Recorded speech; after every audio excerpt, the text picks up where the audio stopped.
Mas antes de começar com o módulo 3, eu gostaria de trazer aqui novamente uma coisa do módulo 11, para que vocês lembrem de uma coisa aqui que eu abordei no módulo 11, né, como habilidades. Como eu mencionei antes, né, no início dessa aula, ah, eles vão estar interconectados, então eu achei importante fazer o encerramento, né, desse.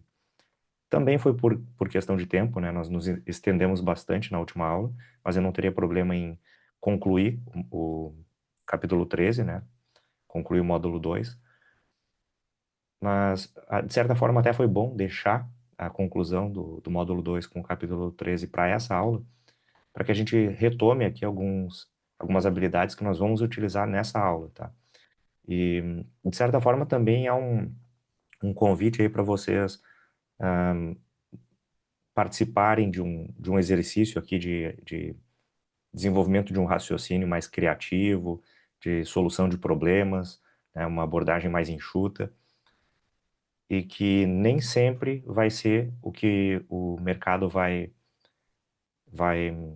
eu diria assim, apresentar de forma pronta para vocês, nem as referências técnicas, teóricas, conceituais, no syllabus vai dizer, vai ser apresentado o conceito, vai dizer algo lá de uma forma que muitas vezes o mercado não pratica, ou a empresa específica para a qual vocês trabalham não pratica, e aí a gente precisa usar de algumas dessas habilidades, né? Então eu quero destacar aqui para vocês a adaptabilidade, principalmente, tá? Então essa aqui é a habilidade que hoje eu gostaria de exercitar bastante no exercício prático que nós vamos ver hoje. E também a questão do pensamento crítico. Tá? Essa é uma outra abordagem aí, através da qual a gente vai conseguir criar algumas soluções, tá? E proatividade também não preciso mencionar, né? Que é só sendo proativo que a gente vai criar essas soluções que eu vou propor hoje, tá? Porque como nós não vimos ainda ferramentas de gestão de testes, né? Nem de gestão de projetos ainda, a gente precisa entender esses conceitos e, se não houvesse ferramenta nenhuma, como é que nós praticaríamos esses conceitos? Essa é a perspectiva dessa aula, tá? O ponto de vista que eu estou trazendo para essa aula. Bom, vou começar aqui então com a apresentação do capítulo 14, falando de testes funcionais. Dá uma olhada no chat, nenhuma pergunta, nenhum comentário ainda. Beleza.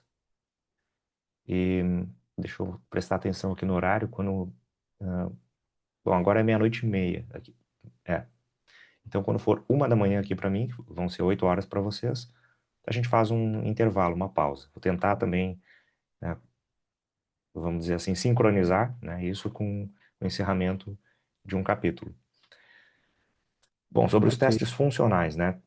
Primeiro tem um comentário que eu gostaria de fazer aqui, que eu já fiz em outra aula, que em um vídeo no YouTube, a explicação a respeito de testes funcionais foi durante uma live em que pessoas estavam perguntando no chat.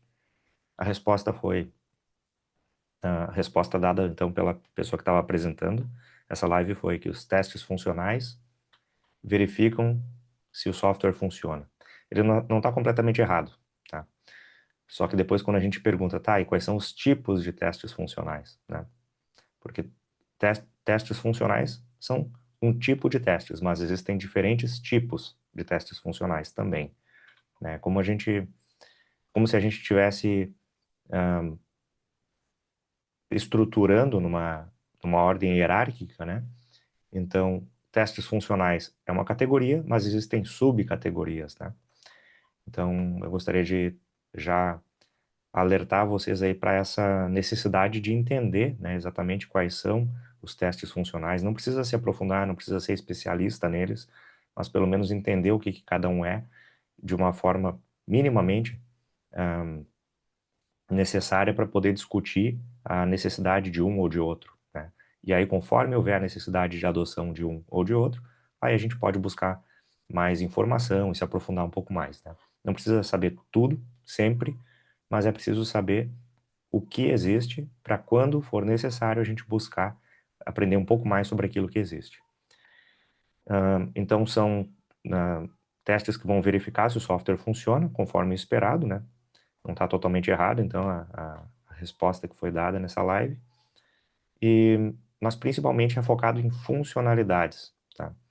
E o nome, então, já é bem claro, né? Testes funcionais verificam funcionalidades, porque existem aspectos de um software que não são funcionalidades, são outras coisas, né? Outras características dele. E numa user story, né, quando um profissional da área de negócios, seja um analista de negócios, um product owner, ou qualquer outro stakeholder da área de negócios, quando eles pensam em um produto, eles pensam em aspectos de funcionalidade, né? Eles especificam funcionalidades. Eles não pensam muitas vezes em aspectos que não são funcionais, que não dizem respeito à funcionalidade, né? Que a gente vai ver depois nos testes não funcionais. Mas eles pensam no que esse software precisa fazer para entregar para o cliente o que o cliente espera, né? O resultado que o cliente espera no final do fluxo do negócio, né? E então, ah, deixa eu verificar aqui o que merece um destaque ou uma discussão um pouco maior.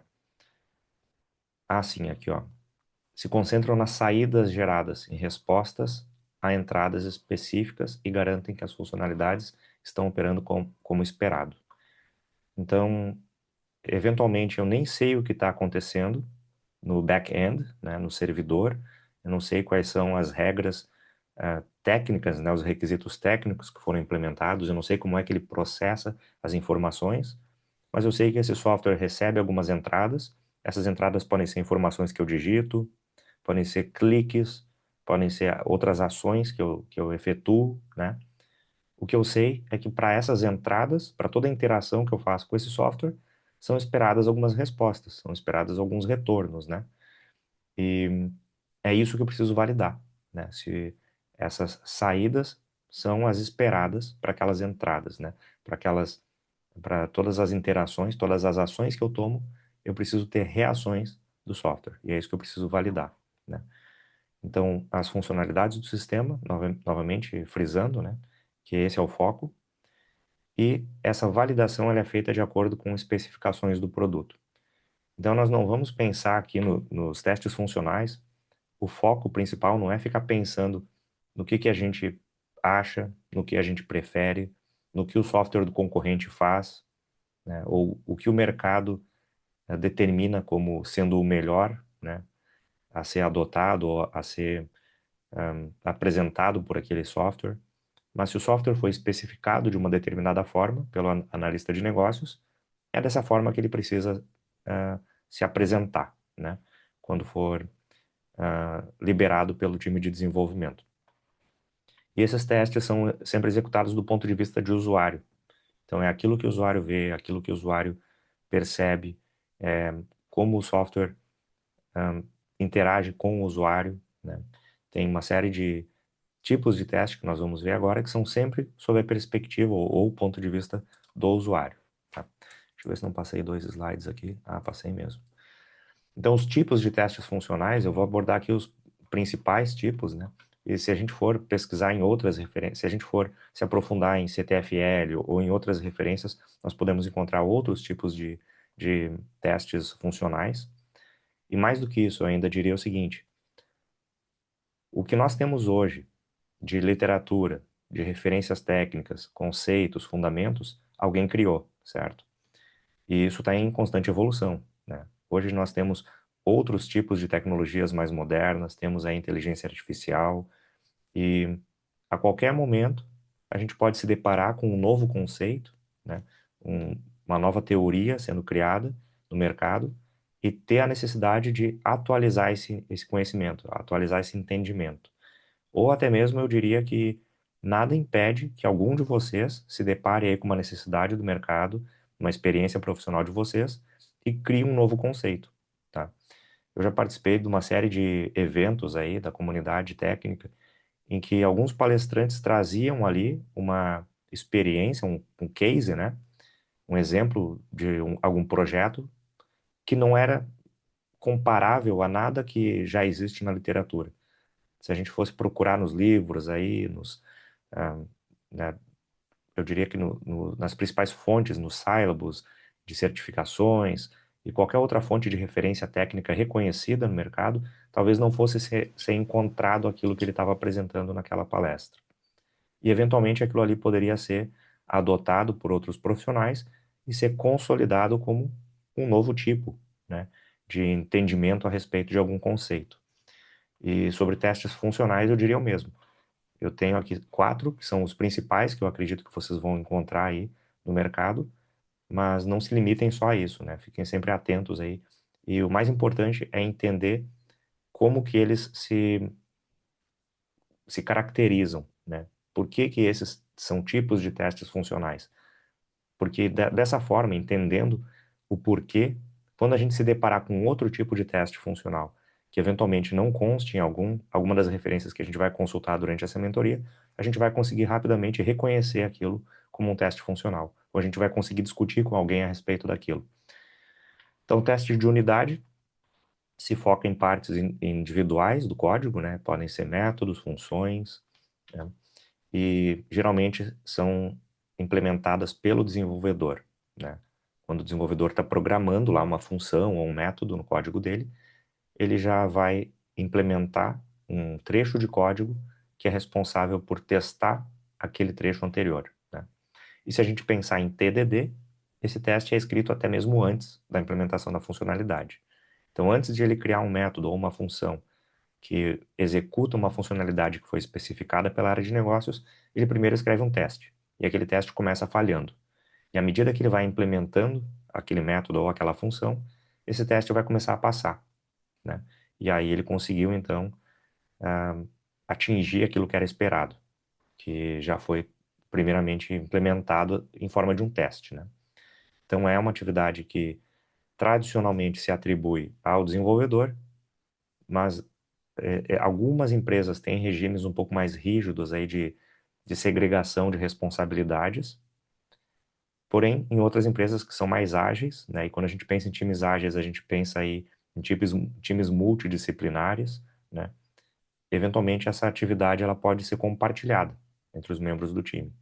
Então, eventualmente um desenvolvedor vai implementar um teste unitário, se o profissional de QA tiver conhecimento sobre aquela tecnologia que está sendo utilizada para o desenvolvimento daquele software e tiver conhecimento sobre testes unitários e se sentir à vontade, né, para participar da implementação dos testes unitários, eu não vejo problema nenhum.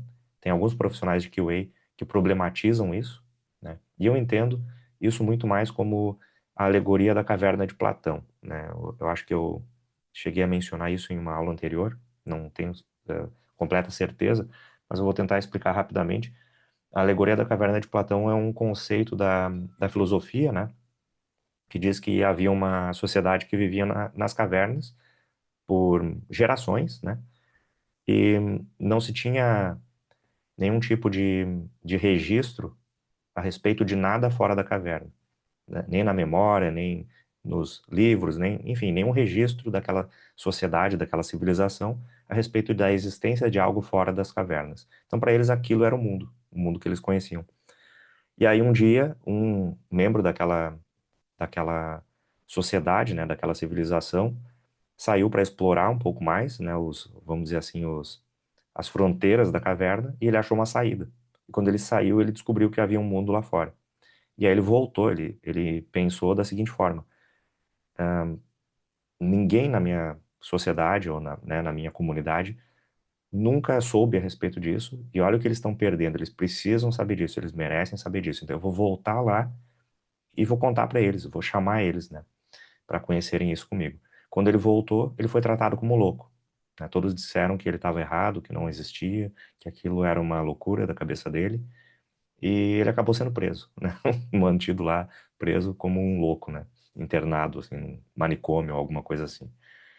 E quando a gente pensa em testes de unidade, ou automação de testes, ou até mesmo o profissional de QA fazendo bug fix, eu entendo que o restante da comunidade de QA que se manifesta contra isso, muitas vezes, são aquelas pessoas que nunca tiveram interesse, nunca tiveram conhecimento suficiente para praticar isso, ou que não querem sair da zona de conforto, e aí quando alguém quer fazer isso, eles julgam isso como errado, né? Ó, o João Lucas disse que já viu isso na faculdade de Direito. É, faculdade de Direito tem muita filosofia, né? Muito conteúdo da filosofia e da história da filosofia também. Bom, teste de integração, então, aí aqui a gente já vai começar a pensar ou direcionar o pensamento, porque o João Lucas tinha perguntado antes a respeito da pirâmide de testes, mas sem abordar ela ainda, tá? Mas vamos pensar então que os testes unitários, eles são feitos em uma camada. Vamos pensar na pirâmide de testes então como uma, uma série de camadas, uma pirâmide que possui diversas camadas.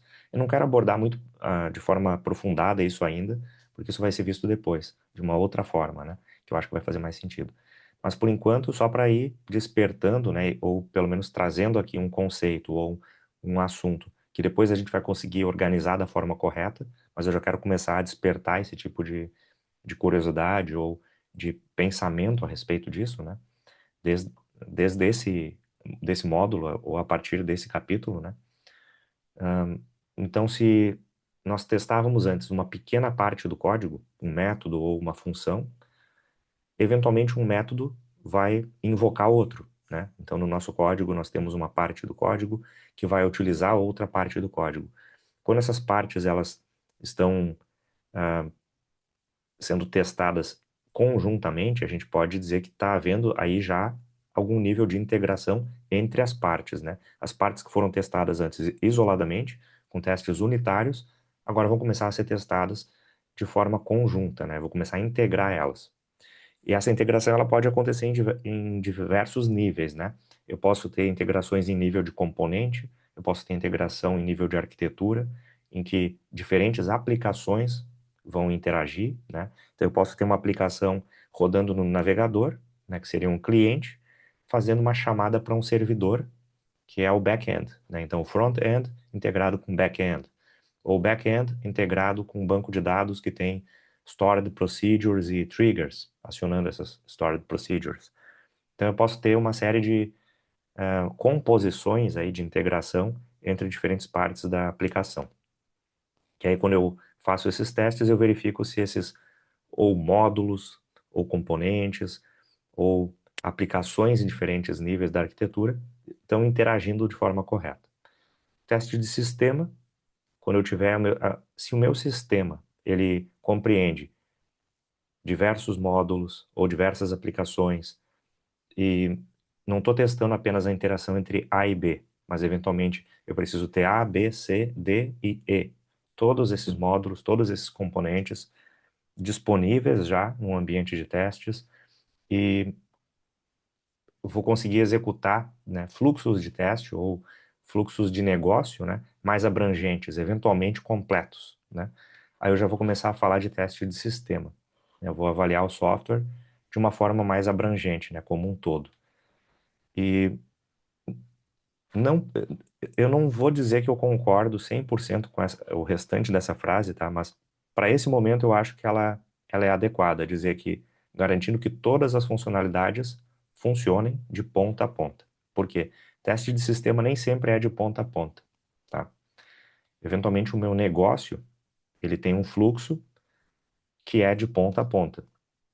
Então, do ponto de vista de negócio para o usuário, é de ponta a ponta, um fluxo. Mas esse fluxo, eventualmente, ele vai ser atendido por diferentes sistemas. Então, eu posso fazer um teste de sistema. Vou dar um exemplo para vocês, tá? Eu tenho um e-commerce, então o usuário vai acessar a loja online, vai fazer uma compra. Essa compra, para ele fazer essa compra, para ele consultar estoque, para ele, enfim, preencher os dados dele ali, fazer a compra, ele vai utilizar, só nisso aí, ele já vai estar integrando front-end, back-end, banco de dados. Além disso, quando ele for fazer um pagamento, vai estar sendo feita a integração com uma API de pagamento, né, um gateway de pagamento externo, né, que uma outra empresa fornece. Então tem mais integração ainda. Só que quando ele concluir a compra, essa a entrega dessa compra, vamos pensar então que é uma entrega de um produto físico, né? A entrega desse produto físico, ela vai ser efetuada por uma outra empresa, né? Então, eventualmente, eu vou gerar ali, então, o cadastro de uma remessa de um produto, né? Vamos pensar em DHL, por exemplo, ou qualquer outra empresa de entrega de encomendas, né? E essa empresa possui um outro sistema. Então, se eu disser que eu estou fazendo um teste de sistema de ponta a ponta, para o meu sistema pode ser de ponta a ponta, mas para o usuário ainda não terminou a experiência de compra dele. Ele vai receber por e-mail lá um código de rastreio e um link para acessar o sistema da próxima empresa, que é a DHL, por exemplo, ou Correios, né, por exemplo, para acompanhar o andamento da entrega dele, né, o status de andamento aí da entrega dele. Então a experiência dele ainda não terminou e depende de um outro sistema agora. Então o meu teste de sistema, que compreende de ponta a ponta o fluxo do meu sistema, não é de ponta a ponta para a experiência do usuário ainda, né? João Lucas, manda. Não, acho que já respondeu. Eu ia perguntar como é que funciona o teste end-to-end. Então, primeiro é importante definir quais são as pontas, né?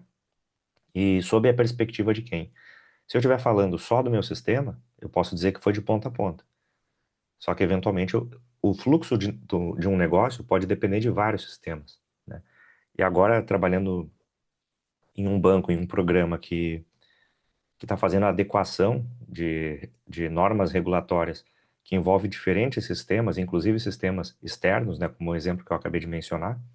Nós temos aqui na Holanda, por exemplo, o BKR, né? É o Bureaucredietregistratie, é o nome do... É como se fosse um SPC e Serasa daqui. Ele é um órgão externo, ele não é um órgão do ABN AMRO Bank, né? Ele é externo e ele é utilizado, consultado e recebe registros, né, de diferentes bancos e outras instituições. E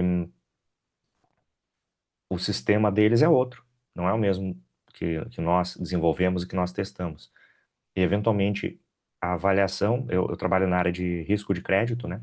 A avaliação de risco de crédito envolve integração com sistemas externos. Então, no nosso caso, o ponta a ponta é mais do que um teste de sistema interno, né? E o teste de aceitação, aí eu poderia trazer, talvez, aqui para o teste de aceitação, aí sim, o conceito de ponta a ponta de um fluxo de negócio, tá? Faria mais sentido, né? Seria mais coerente. Porque aqui sim ele vai pensar, né, o profissional de QA vai pensar na experiência do usuário, no que é esperado, né, para entregar para o usuário aquela funcionalidade completa, né, com toda a experiência dele. E focando em aspectos que são relevantes e importantes para o usuário, né? E geralmente quem faz teste de aceitação ou é um analista de negócios que tem uma visão de usuário, né? Uma visão de produto, obviamente, mas com foco no usuário. Então nós temos algumas siglas que a gente pode usar aí. Eu traria aqui para vocês BAT, né? Que é a sigla de Business Acceptance Testing, que geralmente é executada por analistas de negócios ou stakeholders de negócios, né? Ou pessoas, contato, né? Dentro da empresa. É, eu não sei como traduzir. Contact persons são pessoas de contato, né? Que seriam os stakeholders de negócio, da área de negócios. Nós temos um outro que é o UAT, ou UAT, né? Que é User Acceptance Testing.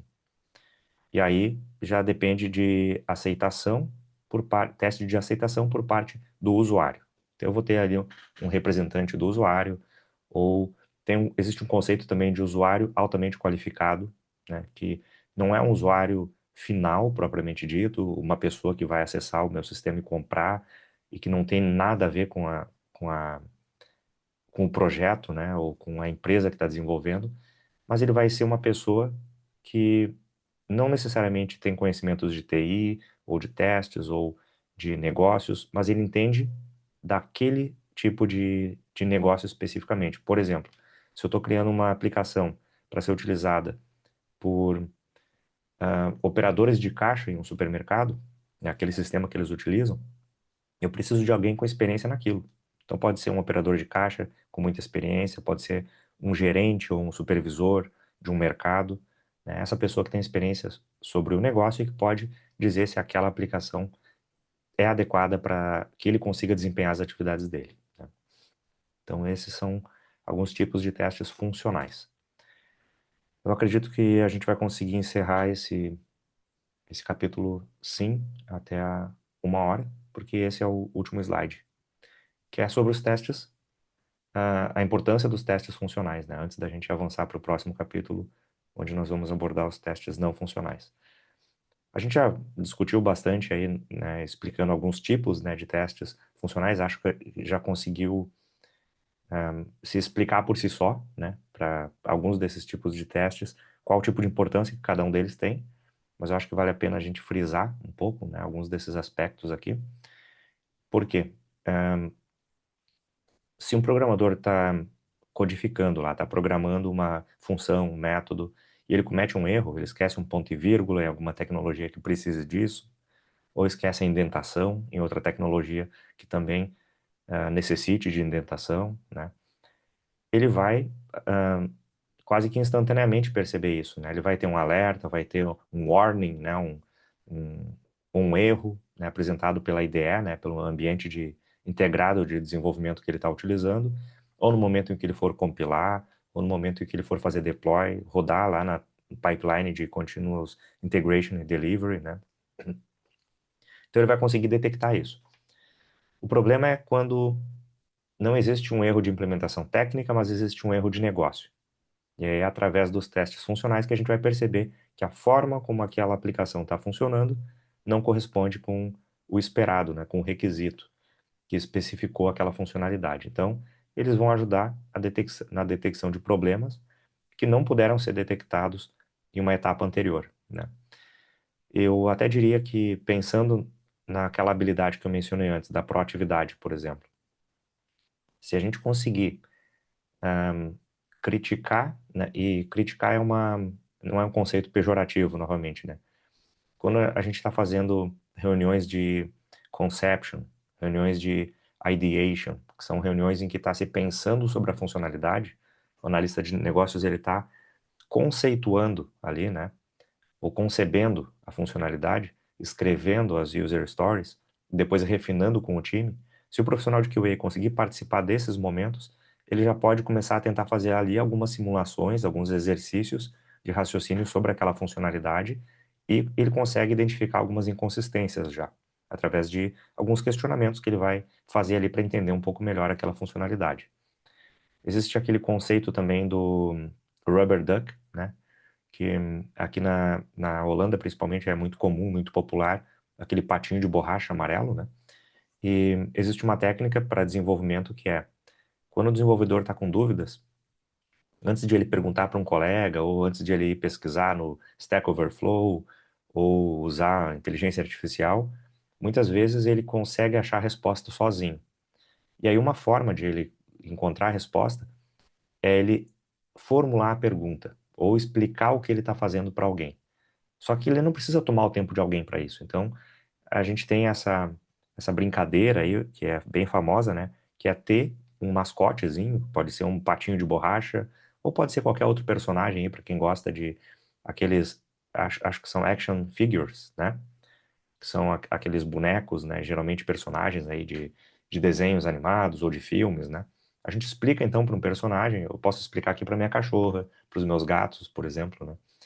E através desse exercício de explicação, a gente consegue achar a resposta.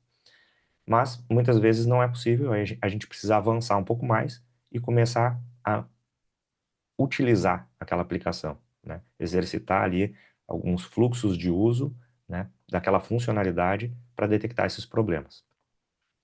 Então a gente vai identificar, e o foco principal aqui, né, da funcionalidade é identificar falhas críticas antes de entregar o software.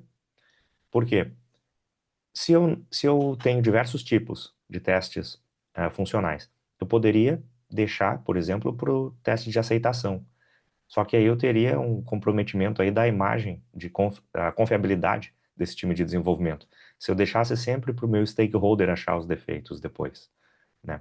Ou se eu fosse para a produção e eu pensasse assim, libera assim mesmo, quando algum usuário encontrar o erro, eles vão entrar em contato com o suporte, e aí a gente cria um novo ticket, aí coloca na fila de espera, aí coloca no backlog, prioriza para a próxima sprint, corrige depois. Só que se for crítico, a gente não pode se dar o luxo de comprometer a credibilidade do time de desenvolvimento ou da empresa depois de colocar isso em produção, né? E quando a gente já falando agora sobre o teste de aceitação, mesmo depois que tudo parece adequado, né, os membros do time de desenvolvimento que têm um conhecimento sobre aquele negócio, do ponto de vista deles, aquela funcionalidade está funcionando conforme esperado, mas eles também são enviesados, essa é a palavra, né, para biased. Eles, vamos dizer assim que eles já têm vícios, né? Eles sabem como utilizar aquela funcionalidade, eles sabem como preencher, e eles testam com os dados corretos e com os passos corretos, e eventualmente eles não caem no erro que um usuário pode cair. Então, assim, eu garanto, né, que os requisitos do cliente vão ser atendidos, porque o cliente ele não quer cair em determinados fluxos de erro, né, fluxos alternativos que podem causar erro ou que podem manifestar um defeito ali para ele ou uma falha, e isso não é desejado por parte do cliente. Então, a gente precisa garantir que esses requisitos vão ser atendidos. Confiabilidade, como eu falei, sobre o time, né? A imagem que o time tem aí de confiabilidade, mas também sobre o sistema, né? O cliente precisa se sentir ah, confiante ao usar aquele sistema, ele não pode ter dúvidas, por exemplo, eu vou preencher aqui o número do meu cartão de crédito no checkout de uma compra. Será que é confiável isso? O que será que vai acontecer quando eu digitar aqui a minha senha? Será que a minha senha vai ficar disponível em algum lugar? Coisas desse tipo, né? E se um sistema é cheio de defeitos, eu começo já a desconfiar de outras coisas também. Eventualmente coisas que nem apresentaram defeito. Mas como naquelas outras que são tão simples, eu vi defeitos, eu começo a questionar outras coisas que são mais críticas também. E aí eu dei um exemplo de segurança, né? Mas eu também diria que robustez, né? Se eu começo a utilizar aquele sistema e quando eu mais preciso, quanto mais eu exijo daquele sistema, eu começo a identificar que ele começa a entregar menos, né? Ou com menos qualidade, ou com menos performance, eu também começo a me preocupar com isso, tá? E por fim, esses testes eles têm a finalidade, né, de garantir que todos esses componentes do software vão funcionar corretamente, porque, mais uma vez, a gente está falando sobre tanto testes unitários, quanto integrados, quanto de sistema, quanto end-to-end, do ponto de vista de funcionalidade, e eu poderia garantir que cada um deles funciona bem, mas o objetivo final é garantir que